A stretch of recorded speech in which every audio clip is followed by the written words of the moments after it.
Is God the most rational explanation for existence? Cliffe Knechtle claims he has 5 pieces of evidence as to why he is in a video I came across titled Cliffe Knechtle's Most Educational Debate.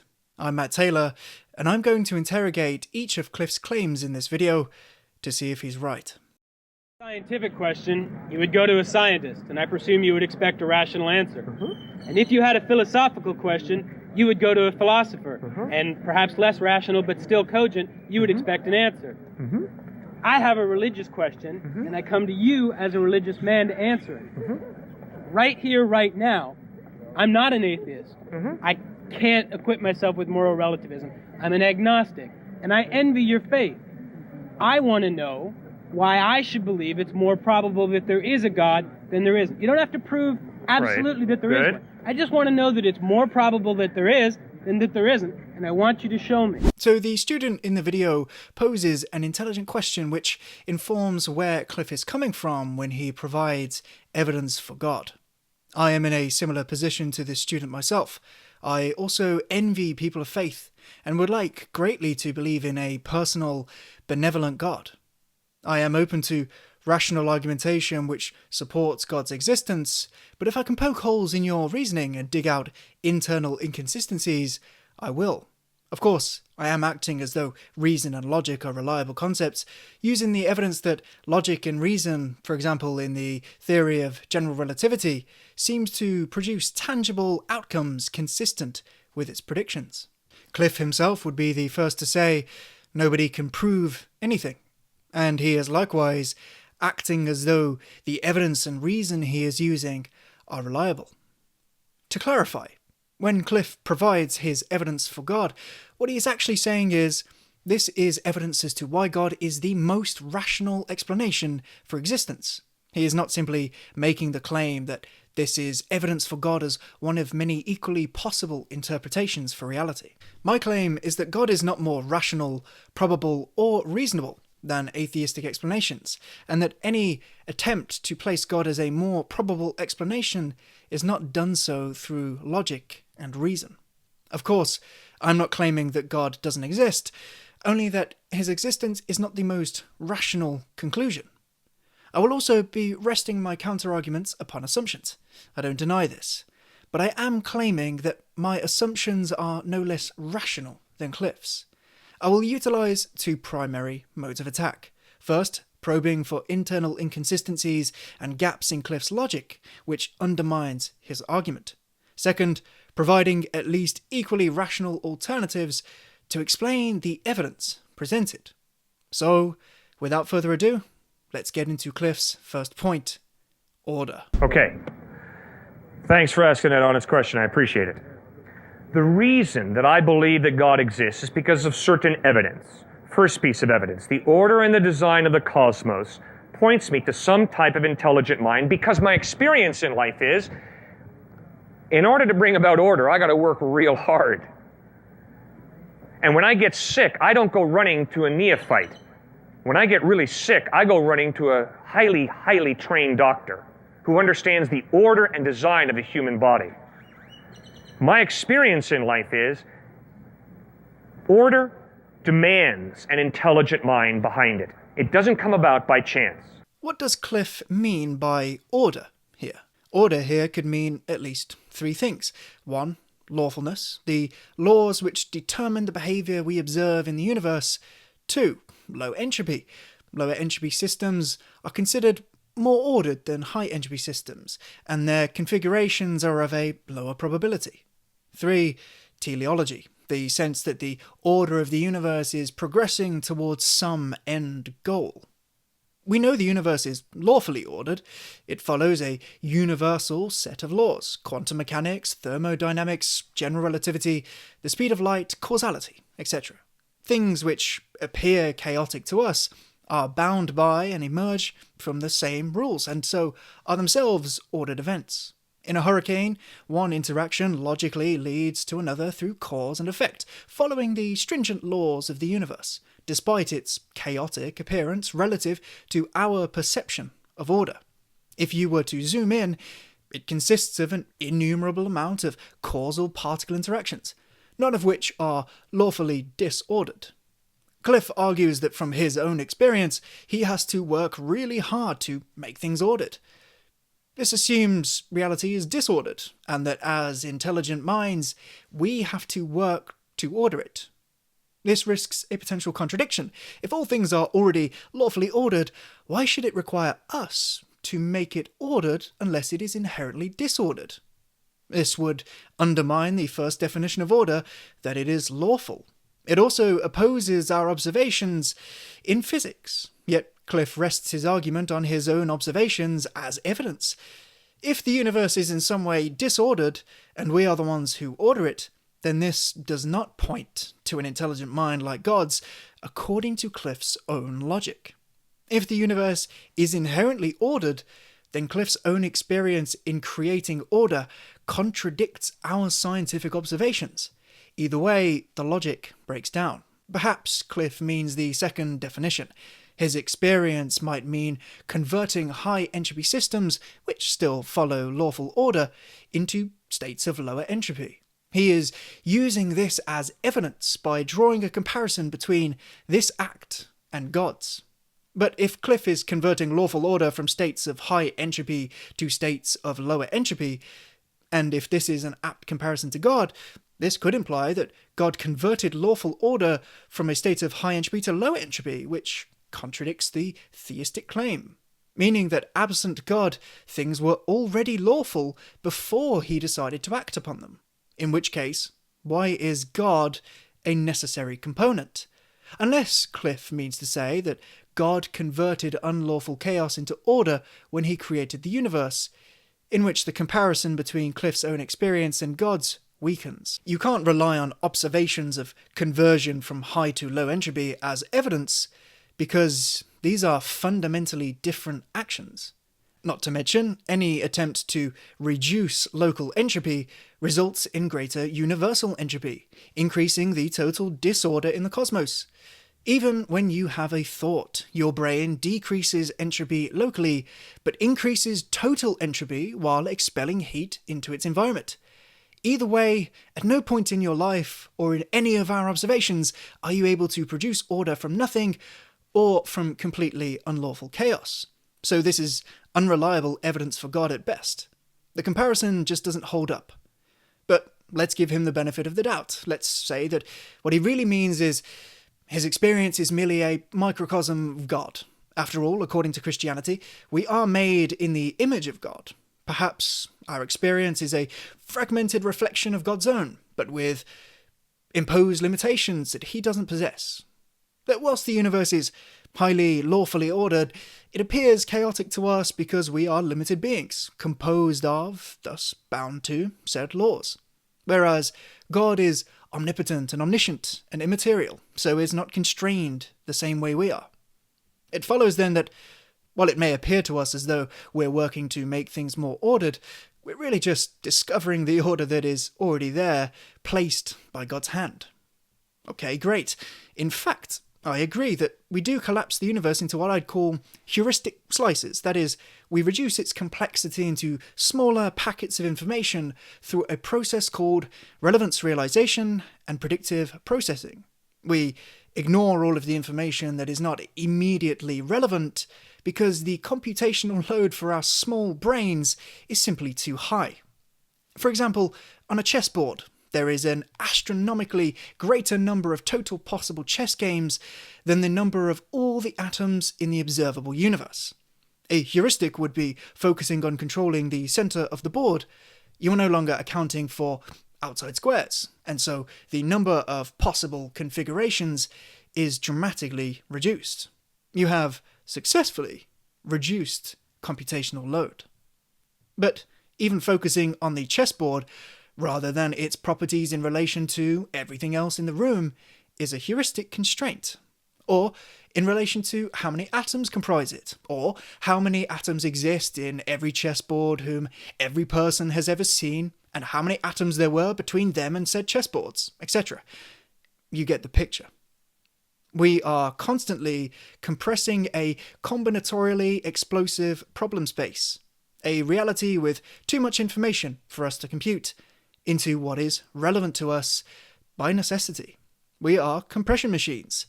Everything you do, every thought you have, increases entropy, but the illusion of increasing order is our compression of a nigh infinitely complex problem space. We might assume that God has infinite capacity for computation, and so has no need for heuristics. He can comprehend the complexity of reality uncompressed, and we experience a highly compressed version of this, of his mind. Fine. We might then assume that when we identify a system of low or high entropy, this is not as much a reflection of the system, but rather our need to categorize things through heuristics. The total entropy of the universe hasn't actually decreased, only the slice of it that is immediately relevant to an observer. One could then argue that the appearance of increased order is actually just an illusion of sorts. But if Cliffe's personal experiences of creating order in his own life are an illusion, this weakens them as evidence for God. Every time he does, he's actually increasing universal disorder. When a complex structure, such as a living organism, emerges, order in the universe actually decreases according to our second definition. We could argue that this complex structure is not a separate object on its own, but embedded within the universe, and I'll explain a potential mechanism for this later. That we view the structure as discrete because it is relevant to us, else we'd need to comprehend all its properties and relational aspects across all of space-time.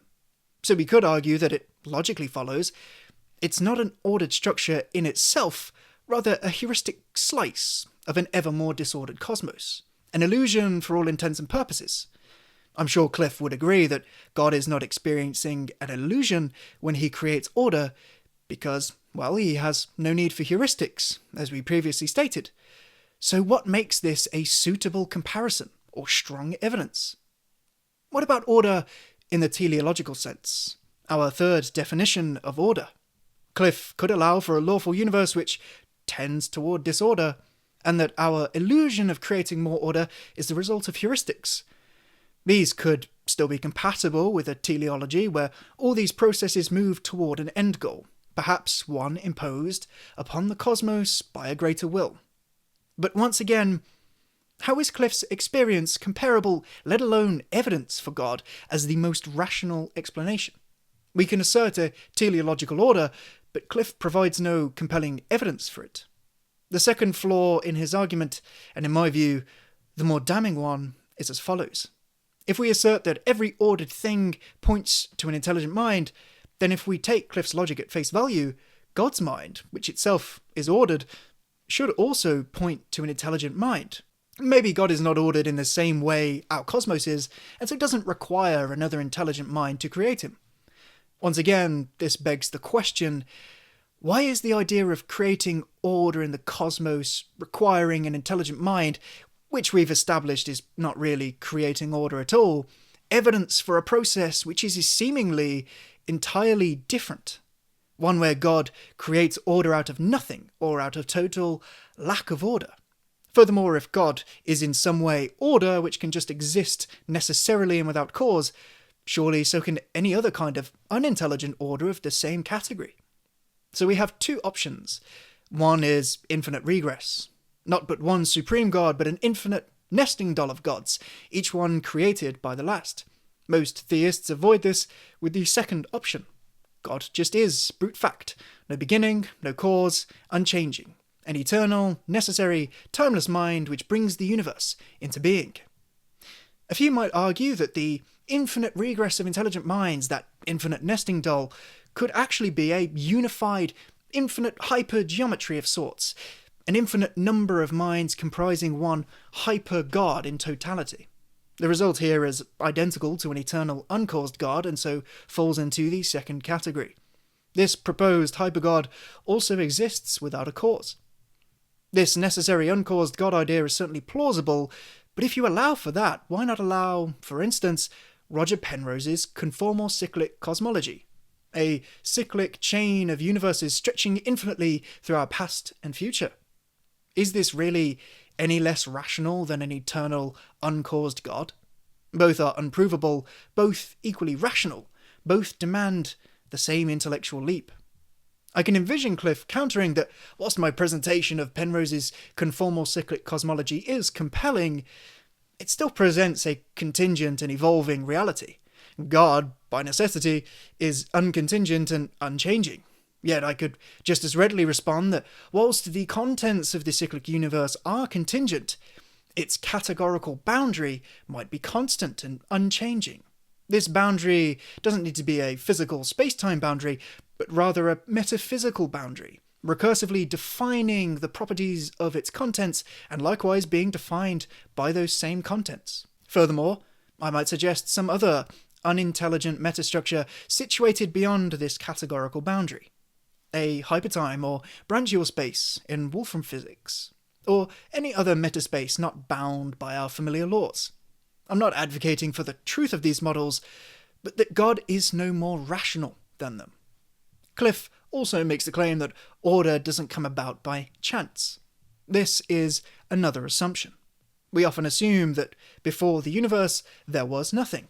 No matter, no energy, no space, no time, no concepts. Nothing with a capital N. It's impossible to imagine nothing because to imagine it would be to imagine something. We're talking about nothing. But why do we assume this? And to make the claim that the universe cannot be ordered by chance is to assume that the concept of chance could exist prior to existence. This is a paradoxical claim unless you insert God or another metastructure. Note that both of these options are at least equally viable. He also rests his case on the assumption that the natural state of things is either disorder or nothingness without God's hand, and that unguided, lawful processes are incapable of producing order. Why is it more rational to assume this rather than order or somethingness absent God? Propose an infinite, timeless expanse of chaos as the natural state of things prior to our universe, one without an intelligent mind. Under certain models, order would inevitably arise from chaos given infinite time. Not only once, but an infinite number of times. Even the most statistically remote events are certain, given infinite time and space, in an unbridled ocean of chaos. And if order doesn't come about by chance, why is it rational to assume that an ordered, intelligent mind like God's came about by chance, or that he just exists without cause, when the same assumption could be applied to the universe or its metastructure and be just as rational or logical? Let's just take a second, because this next point is about to get a little mind-bendy. If you're unfamiliar with the concepts ahead, just do your best to follow along with me. One possible counter-argument to all of this actually comes from a video Alex O'Connor recently uploaded titled, "Could the Universe Come From Nothing?" at around the 6.5-minute mark, in which he plays God's advocate for theism. During the conversation, a clear distinction is made between an eternal structure which persists forever in the past and future, and a timeless structure. The latter exists outside of time, with no concept of causality. As Alex points out, if there is any cause that can produce an effect, it cannot exist separately from the effect. There is no point in time in which the cause or the effect do not exist, because there are no points in time. Cause and effect are co-present. And so if there is a timeless cause to the universe, and the effect is the universe in a point in time, to separate the two implies a will. The laws have been changed. Alex suggests this might look something like God. This is interesting. Let me counter it. I get Alex's thinking here, but this is where we really need to shift into meta-thinking. Causality is something we experience embedded within a causal framework. As components of the universe, we are subject to the effects of causality. But let's look at the eternalist interpretation of relativity, a block universe. In this model, we have a four-dimensional reality, 3 space, 1 time, often represented in 3 dimensions for our benefit and comprehension. To observers inside the universe, time is something they travel through. Cause and effect exist as separate events. But to the universe as a whole, and to any metastructure residing outside this block universe, the cause and the effect exist simultaneously. Your entire life from birth to death is one visible geometry of sorts, whilst to you, embedded within the block universe, it appears sequential. Causal structure still persists, but the passage of time is an illusion. All points in time exist simultaneously. So it is certainly possible for a timeless metastructure to exist, which produces a timeless block universe, one in which the observers comprised of said universe's components experience the illusion of causality. I mentioned Wolfram physics earlier. This is a speculative computational model of reality wherein unbelievably complex structures emerge from very simple update rules, like in cellular automata. Observers embedded within the computation experience the computation in causal order. However, Wolfram postulates something called branchial space. This is a meta-computation where all the possible places an update rule could apply appear simultaneously. It doesn't matter which order you update the simulation from branchial space. It will appear to me inside the computation as though everything unfolded in causal order as it should. This timeless cause counterargument doesn't make God more rational than other timeless metastructures. Now, the student in the video does actually bring up a version of this computational argument. He alludes to how simple computer programs can produce very complex programs. Cliffe later counters this by saying he's never seen a computer spontaneously emerge into existence by its own accord, and that's a fair point, I haven't either. He's essentially saying that you don't get a computer, even a simple program, without a designer. But we've established the evidence suggests the computer is not really an increase in order or its own discrete object even. Total order in the universe decreased when it was created, and continues to decrease every time it computes something. Even creating something ordered like a computer is not comparable to God creating order from a lack of order. But let's circle back to my main argument. To assume that God just is no more reasonable an assumption than order just is, or chaos just is. I can just as readily assume that the universe is a computation inside a timeless metaspace. Cliffe prefers the assumption of an intelligent design, but is this for logical reasons? I'd like to reference another video of Cliffe before we move on to his second piece of evidence, as I think it does a good job of fleshing out his perspective. I think we can bring this one to a conclusion fairly quickly. I am convinced that before the Big Bang, there was nothing. Right. Okay, and that's what Einstein acknowledged. And that's why Einstein tried to beat the Big Bang mathematically.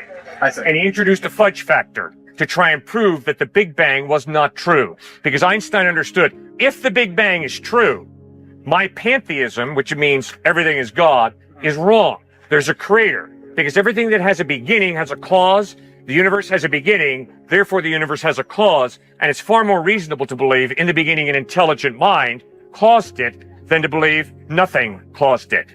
Right. And that's philosophically unacceptable. Bang! What caused that? Nothing. That is stupidity. Rank stupidity. Everything that has a beginning has a cause. The universe has a beginning, therefore the universe has a cause. What is the best answer to the question, who caused the universe? In that case, it would be God, right? Yeah, God is the most reasonable explanation. Then what is our explanation for the beginning of God? Great question. It is idolatry to think God has a beginning. Because the God who has revealed himself through Jesus Christ has revealed himself as eternal. So when I begin to say, well, who created God? It means I don't understand who God has revealed himself to be. Nobody created God because God does not have a beginning. Remember, I didn't say everything has a cause. I said everything that has a beginning has a cause. God is eternal, so God does not have a cause. Does that make sense? So here, Cliffe makes his stance abundantly clear. He believes that nothing, capital N, preceded the Big Bang, and it is impossible for something to come from nothing without a cause. Therefore, the most rational explanation is God, and it's very well possible that this is the case.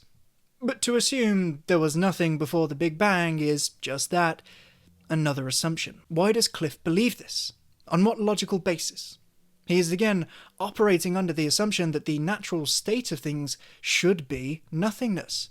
And let's be clear, if there was truly nothing before the universe, then to speak of anything before the universe is a nonsensical statement. There was no before. The only way there could have been a before the universe is if you allow for a metastructure outside of our reality. This can be God, or equally, any atheistic model of the universe embedded in an uncontingent hypertime or metaspace, where the universe has a cause and a categorical boundary which defines it and is defined by it, but exists within an unchanging metaspace. Or we could rest our argument upon a different assumption, that it is no less reasonable to assume the position that there has never been nothingness because, well, nothingness cannot, by definition, exist, and so there has always been somethingness. Or we can make an assumption that all there ever was at the dawn of time was an infinite time dilation stretching towards the singularity. This is no more outlandish than the claim that there has always been God. In summary, if God can just exist, why can't any metastructure? Cliffe's argument isn't compelling enough to place God as the most rational explanation. At best, it demonstrates God is one possible explanation among many. I have presented several equally rational alternatives, some scientific, some philosophical, but none less grounded than theism. If he wishes to argue that God is more probable than any of these, which is what the student in the clip is specifically requesting, he has to show why these other models aren't deserving of equal footing. And thus far, he hasn't. Let's go to Cliffe's second piece of evidence, life. Second piece of evidence for me. Life, in my experience, always comes from life. I don't care if it's plant life, animal life, human life. You never get life out of non-life. In other words, you never get the animate from the inanimate. Therefore, is it more reasonable for me to believe in the beginning God, or is it more reasonable for me to believe in the beginning matter and energy? Because I only see life come from life, never life come from non-life, it's far more plausible, reasonable for me to believe in the beginning God. So here, Cliffe's argument points to God being necessary for life because life cannot emerge just from matter and energy. Life only comes from life, the implication being that God can only have created life if he himself is a form of life. But what kind of life are we talking about here? Life in the biological sense or non-biological divine life? Let's explore these further. If we're going to appeal to observation as the foundation of our argumentation here, then we should also point out another vital observation, one that seems obvious, that all life we observe requires matter and energy to be life. Cliffe asks if it's more reasonable to believe in the beginning God, or is it more reasonable to believe in the beginning matter and energy? Well, if God is life as referenced through observation, the answer is yes. If God is a form of life, therefore God is matter and energy, in which case the argument collapses into, in the beginning, matter and energy. Cliffe would need to explain why this assumption is more reasonable than the assumption that life just emerges from matter and energy without the need for God. As for the second possible interpretation, in which God is a divine life, a form of life which is qualitatively different from biological life, we might suggest that God need not be composed of matter and energy because he is not constrained by the same laws of creation that we are. He exists outside of it. This is compelling, but still just sneaks in another unprovable assumption. The premise is no longer observational, which undermines the reference to observation as evidence. Why reference observation of one process as evidence for a fundamentally different process? Perhaps one could argue that this doesn't negate the point that we never actually observe life spontaneously emerging from matter and energy, that God is necessary for something as complex as life to emerge in the first place. This goes back to Cliffe's first point, that matter and energy in the beginning without God might just be too disordered to produce something as ordered as life, that unguided processes cannot produce order. According to Cliffe, God is the most rational explanation. But let me refer you once again to Wolfram physics. Remember, very simple update rules in the initial conditions can produce unpredictable, remarkably complex structures. We also know that, given sufficient complexity, stepwise computation can become computationally irreducible, meaning the outcomes become unpredictable, and the fastest way to compute the outcome is to just follow the process step by step, rather than being able to jump ahead. We observe from chaos theory that even the smallest change in the initial conditions compound into radically different outcomes unpredictably. I would argue that, given this information, Cliffe's intuition that you cannot get life from non-life, also based on his observations, doesn't account for the unpredictable outcomes that can emerge from simple ordered update rules at the beginning of the universe. Within this model, it's actually quite plausible in my view that, given enough time to develop, life can emerge from these simple rules as one of these unpredictable complex structures. After all the evidence supports life is composed of progressively less complex building blocks as you zoom in. The complexity is emergent. There are, of course, leaps that need to be made here. If the update rules can produce molecules and allow for information to be propagated and form patterns which might store said information, I can make the assumption that just by chance, following stepwise processes, a single cell might emerge from less complex structures. The next leap I must make is that a single cell might not only duplicate itself, but that the cells might learn to operate together to produce a coherent global outcome for a system, such as a multi-celled organism. This is the bigger leap of the two, in my opinion, but I've already established that in our observations, chaos theory and cellular automata can produce wildly unpredictable and unexpected outcomes. The objection to this leap might also rest on the assumption that the biological organism in question is its own discrete structure, and not a computational process embedded within the universe. This fits neatly with the classic primordial soup argument, where early Earth might have had just the right conditions for abiogenesis to occur, where inorganic molecules residing in Earth's early atmosphere combined to form increasingly complex molecules until they became what we categorize as biological, and then natural selection did the rest. We can also throw the RNA world hypothesis in there for good measure. Combining all these models only serves to strengthen the assumptions I'm making against Cliffe's own as evidence for God being the most reasonable model. As I said, I'm making a lot of assumptions, but once again, ask yourselves, is it any more reasonable to assume in the beginning God than in the beginning simple update rules embedded in a timeless metastructure produced incredibly irreducibly complex and unexpected outcomes? Cliffe rests his entire argument on because I don't observe X, then Y theory is the most plausible. But if I have presented alternative theory Z that is at least as plausible as theory Y, then it does not seem reasonable or rational to prefer theory Y. Moral absolutes. Third point, the moral argument. I think you've been standing here while I've been articulating it. I am convinced that although there are not many, there are at least a few moral absolutes. Although there's a lot of ethical gray, probably more ethical gray than ethical black and white, there at times is ethical black and white, crystal clear. This one will need to be a bit more brief, because Cliffe doesn't really give a lot to chew on, and the student doesn't offer a counter-argument because he states clearly in the very beginning of the video he can't equip himself with moral relativism. Cliffe doesn't provide much of an argument either. He just states that there are a select few moral absolutes and lots of moral grey, and later in the video argues that Jesus is the standard for moral absolutes. This appears quite flimsy to me. He doesn't provide much concrete evidence or reasoning as to why or how there are moral absolutes, and the student doesn't provide any reasoning as to why he can't equip himself with moral relativism. I might make a separate video on moral relativism if it's something people want to see, but other than that, there isn't really much for me to argue against, specifically in the case of Cliffe here. He assumes there are moral absolutes. I can just as readily assume that there are no moral absolutes, and I've provided about as much reasoning as he has. This doesn't strike me as compelling evidence for God as presented. We will circle back to this argument a little bit for the next section. Love. Fourth one, love.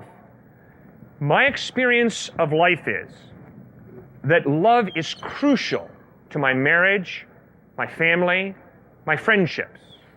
Love is a crucial motive in my life. If it's lacking, life turns very sterile, very empty. The only way love can be real is if there is more to reality than matter and energy.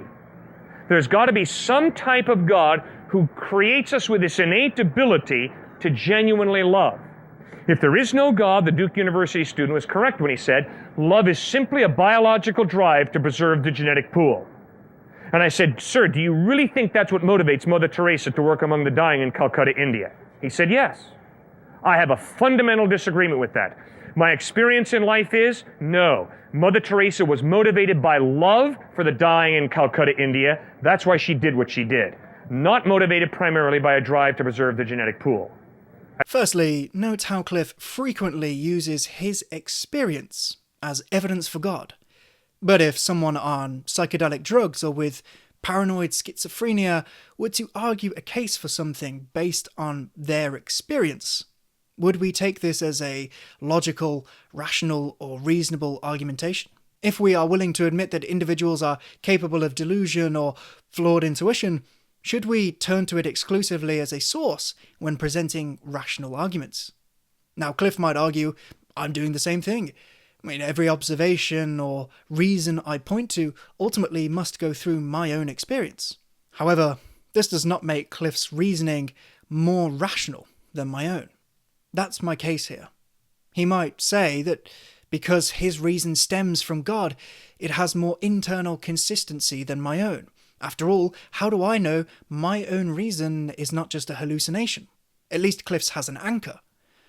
I might then argue that if consensus observations and corroborated reasoning can point to internal inconsistencies in Cliffe's own reasoning for God's existence as he defines God, this weakens the very source of Cliffe's own reasoning, his anchor.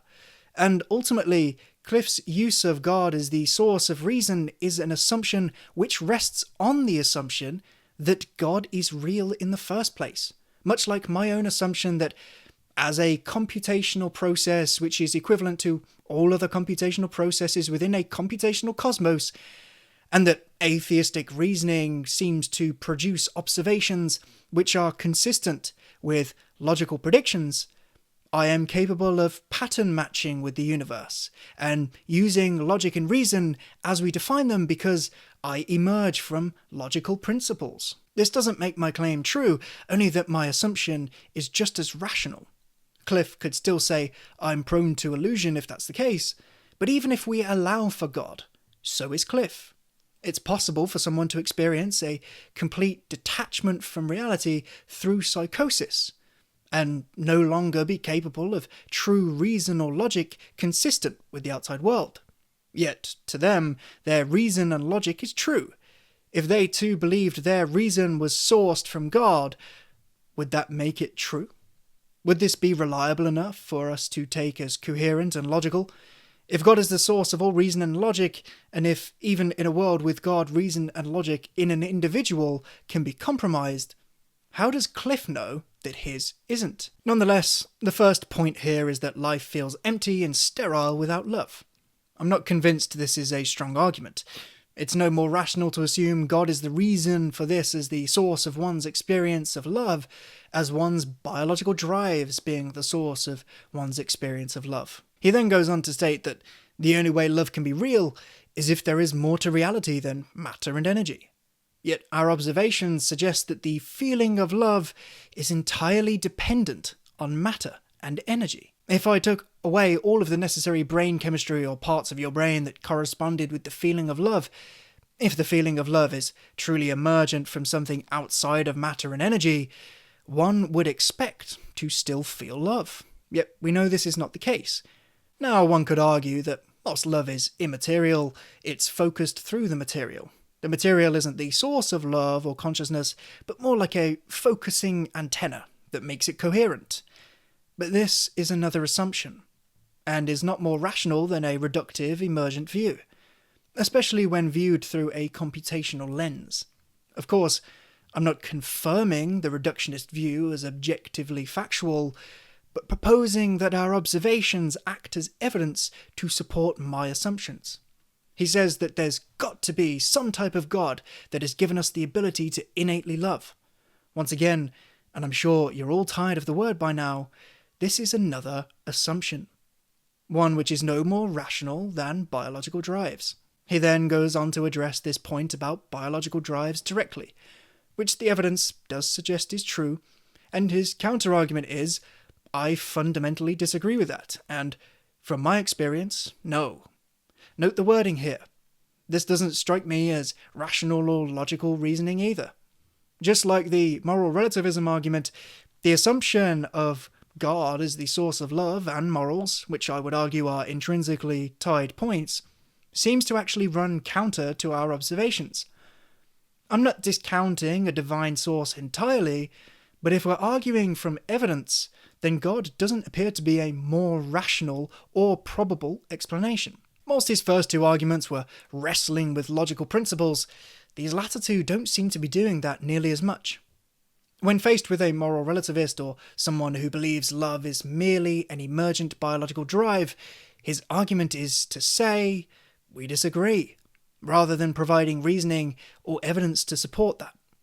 It ultimately amounts to saying that he has a different unprovable axiom again, but the difference here is that the evidence seems to, at the very least, support the opposing assumption. And when paired with some previously mentioned models, this undercuts the need for a divine explanation. If we allow for emergent complexity, if we allow for granular detail to appear smooth at scale, if we allow for heuristic collapse of information, if we allow for natural selection, if we allow for the evidence that consciousness seems to emerge from matter, at least in some manner because it is dependent on it, then morals and love start to look very much like illusory survival instincts that appear smooth to us, but are really the averaging out of emergent complexity through what appears to be, through deeper study, computational interactions.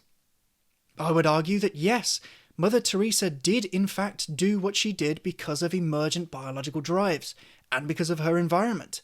I'd argue that her behaviour was the result of cause and effect, because that's what observations seem to indicate, unless you're willing to deny our observations of causality and of biology.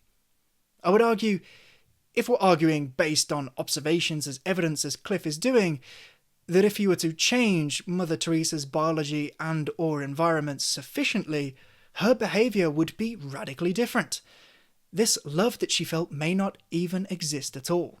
And whilst the feeling of love might appear convincing to her and to Cliffe, and to you or me, so does this screen you're looking at. You don't see the astronomical number of particle interactions occurring which generate the image of me you're seeing right now. To you, it appears smooth. It's a convincing illusion, but it's the result of your limited comprehension as a limited being, averaging all those little interactions out so that you cannot see the granular detail. It would simply be too much information to compute. Those same interactions, following the exact same rules, are happening in your brain and body when you experience the feeling of love or the sense of morality. Something which appears smooth to you because you're averaging out incomprehensibly complex granular detail. Of course, I'm still resting on assumptions, but do Cliffe's assumptions really appear more rational to you? The student goes on to probe Cliffe with some questions about his pieces of evidence for God, in which he asks, so everything comes from God? Here's Cliffe's answer. Was there any before God is eternal, so there's nothing before God. Everything from God. No, not everything from God. Because God has given you and me gifts of creativity, obviously God did not make your jacket or eyeglasses. Obviously God did not build that building. And obviously if I go up to him and kick him in the jaw, that's not God kicking him in the jaw. Or if I go up to him and pull my wallet out and give him $1, it's not God giving him $1. So because God has given you and me gifts of creativity, we can create. And we do all the time. So then, some things from God, some from man. man used in a general sense, male, female. Yeah, God's given us gifts of creativity. But this then begs the question, and perhaps a more cliché one now in atheistic circles.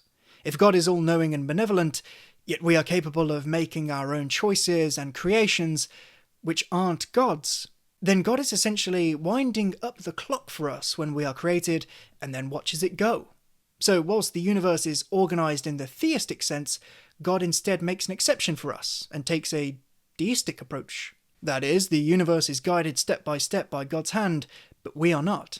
But God, according to Christianity, knows all things, and that includes all future events. So in that case, even if God gives you the freedom to make choices because you supposedly have free will, then he creates some people knowing they will turn away from him and then spend eternity in hell. Meaning, this God, being all-loving, creates people with prior knowledge, knowing they will spend eternity in absolute suffering because of the decisions they made. If God is all-loving and all-powerful and all-knowing, why would he create people just to spend eternity in agony without any respite or chance at redemption once they die? Why would he create a person whom he knows for a fact will turn away from him?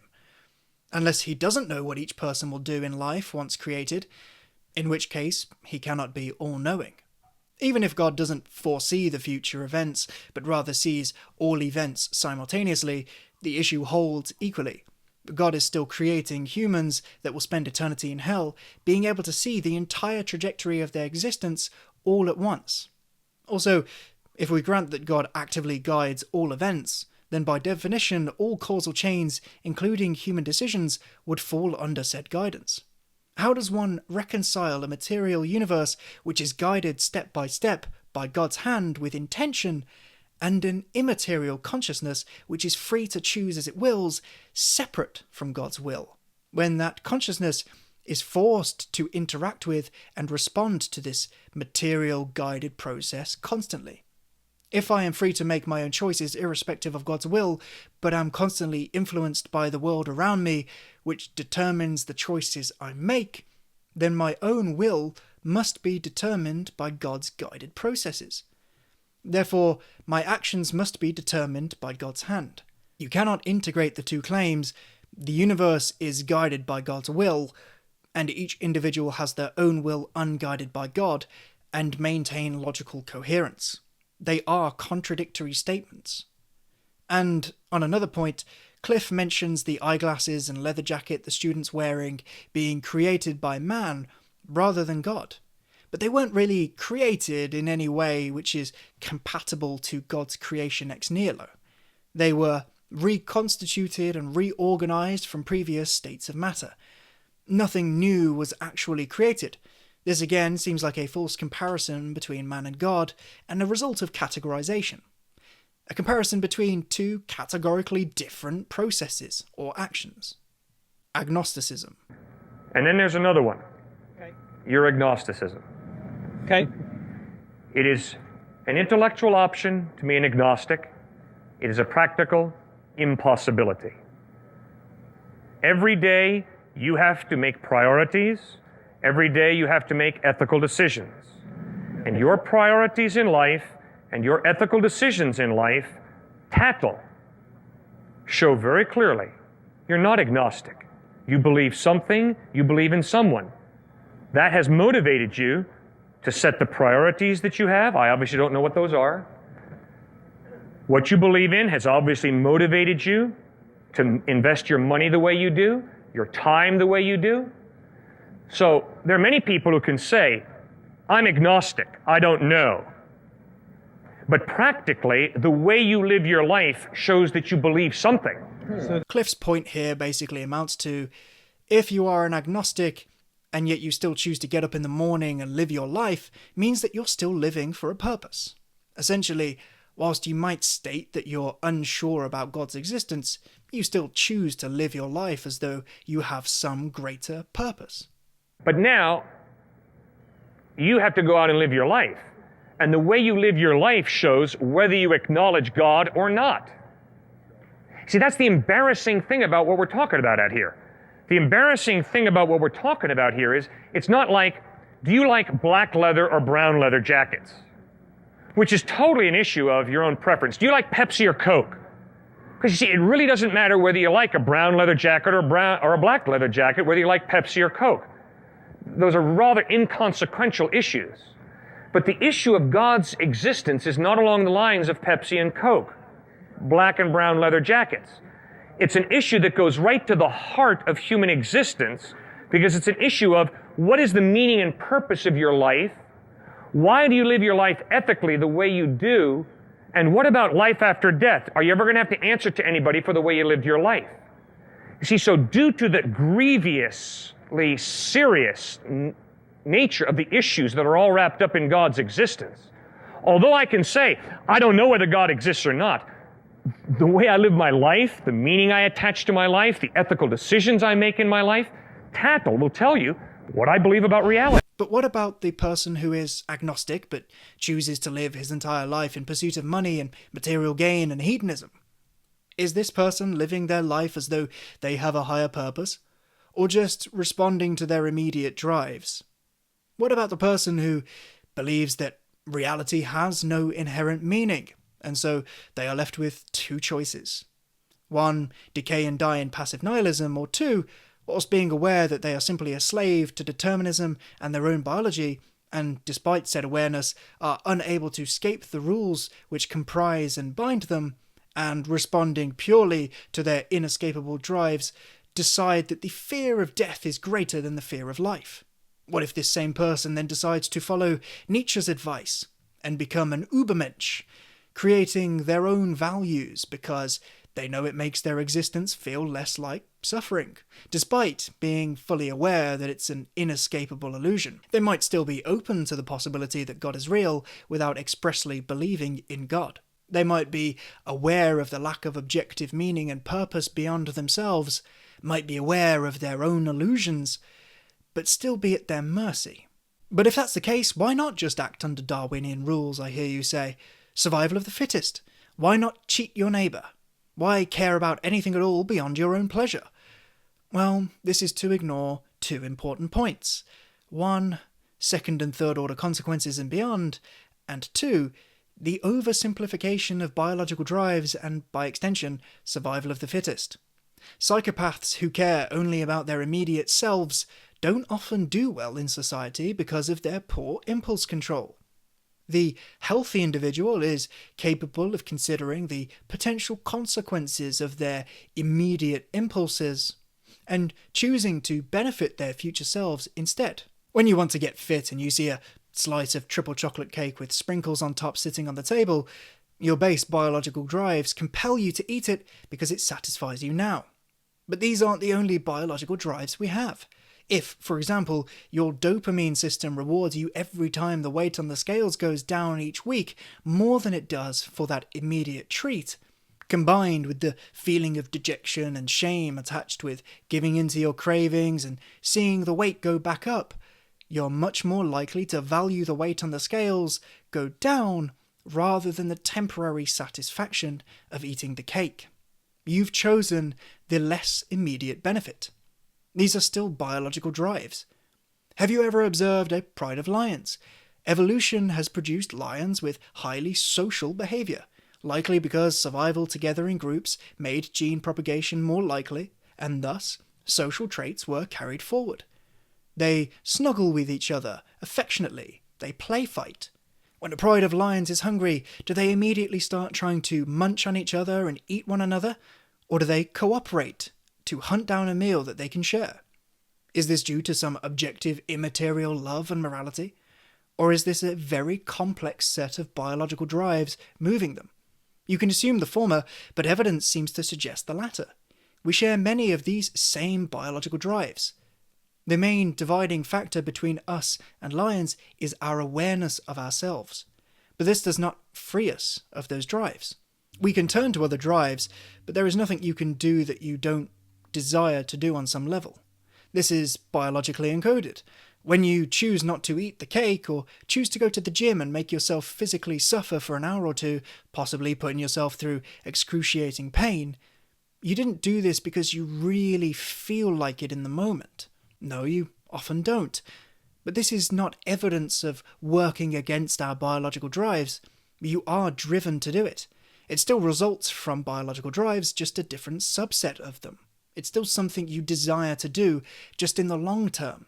These long-term drives produce social cooperation, which likely emerges from increased odds of survival in groups, just like with lions. An example Cliffe used in another video I saw is if your wife gets sick and you choose to stay with her even if she can't gratify you physically in the same way anymore. Evidence and observations suggest that this is because your attachment and loyalty emerges from biological drives encoded into you genetically, maybe even socially. Awareness of this fact does not mean those drives suddenly vanish. I can be an agnostic and still feel deeply for someone, whilst knowing where those feelings come from. So I'm not so sure this is quite the self-contradiction that Cliffe believes it is. To conclude, Cliffe words it perfectly. What is the most plausible in light of the evidence? My personal stance is that whilst God is plausible, he is not more plausible than atheistic explanations for reality in light of the evidence. If you're going to argue based on evidence, then one might even argue that the evidence suggests more in favour against God's existence. But I'm not going to argue that here. The evidence that Cliffe provided does not support God as a more probable or preferable explanation for existence. For Cliffe to do that, he would need to provide reasoning and evidence stronger than that which I have provided here. If he or anyone is able to do that, then I will gladly concede that God is a more probable explanation. Like I said, I want to believe in God, but I cannot believe in something if it doesn't appear logically coherent or consistent to me. If the argument is that God is the most probable explanation, and I have demonstrated that God is no more rational than any other explanation, why assume God? With that said, that's all for now. If you'd like to see more videos like this one, and follow a normal guy as he attempts to understand reality in his bedroom without formal education, then please consider subscribing, leaving a like, and maybe even commenting on the video. Thanks for watching. See you next time.